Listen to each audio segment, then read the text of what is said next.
Intrinsically safe is an approach to design to ensure that a product that's going to be used in an explosive environment can't become the source of ignition. It won't have the capability of generating enough heat or energy to create a spark, so it's safe to use in an explosive environment. Explosive environments are found in many industries, far more than you'd think.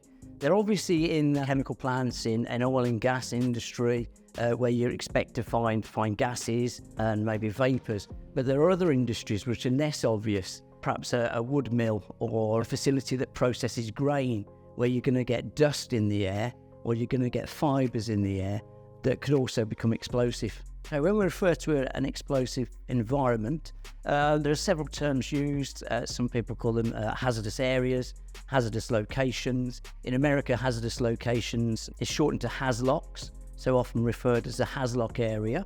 So if you've got devices that are going to be used in those HAZLOC areas, those hazardous locations, they'll be called HAZLOC devices. Any regulations that are used to govern those areas are HAZLOC regulations. There are three main standards around the world. If you're in the US and Canada, you've got the National Electrical Code, NEC. They have safety standards for intrinsic safety. If you're in the EU, then you've got the ATEX certifications.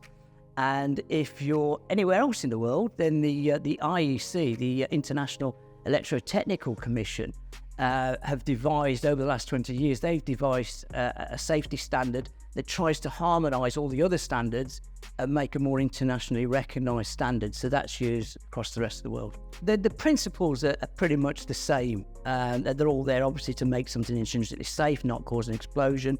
But it's really the way that they categorise hazardous areas where you see the differences. So if you're a safety manager or an engineer and you're going to work in a hazardous area or an explosive environment, and you need to make sure that the product you're going to take into that environment is intrinsically safe, then you need to check that it's got the right certification. And that would be printed on the product clearly in instructions, in the packaging, and it will carry the certification number. So that will either be an ATEX certification or an IECEX certification. And that certification will actually tell you what areas that you can take that device into. There are three main strategies for making a product intrinsically safe. So the first strategy is containment. And this is the only strategy that actually allows an explosion to take place. So you contain that moment, that source of ignition, in an explosive-proof container. That's your first strategy. Your second strategy is segregation, where that source of ignition is segregated from the explosive environment by either coating it in powder or submersing it, something like that. And the third and the preferred method of strategy for intrinsic safety is prevention. You prevent it altogether, and the way you do that is by designing a product that's going to be used in that explosive environment so that it's impossible for it to create an explosion. It can't create the energy, it can't create the heat to create the spark that would cause an explosion. Not any factory can make intrinsically safe products. In fact, there are not many across the world. Our VoltStics are made in a facility in Denmark. And these facilities, the reason there's not so many of them is because they have to be a very high standard. They have to be certified to make these intrinsically safe products. So not only the product carries intrinsic safe certification, but the factory that makes the product has to be certified as well. And that's an ongoing certification, could be annually, could be every 5 years, but it's a regular test to make sure that they're maintaining standards. So we've got 4 products in the VoltStick intrinsically safe range, or our EX range. We've got the VoltStick LV50, the first intrinsically safe VoltStick that we made. Was designed to trigger from 50 volts upwards, so widely used in the gas industry right across the world. So if anyone has got a safety threshold where they need to check for stray voltages of 50 volts and above, then the VoltStick LV50 is used.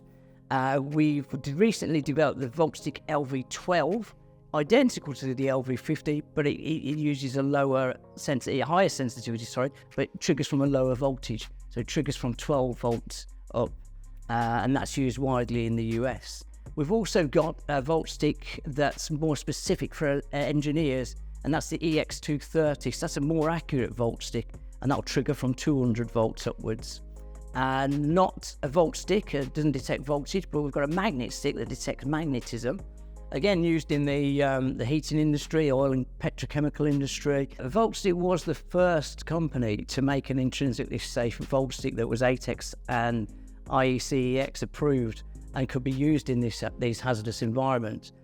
We've obviously been making volt sticks since 1985, and we were approached as the experts in that technology to develop a device that could be used by gas engineers. So we were approached by gas utility companies to devise a product that would detect stray voltages in potentially explosive environments that could be used safely.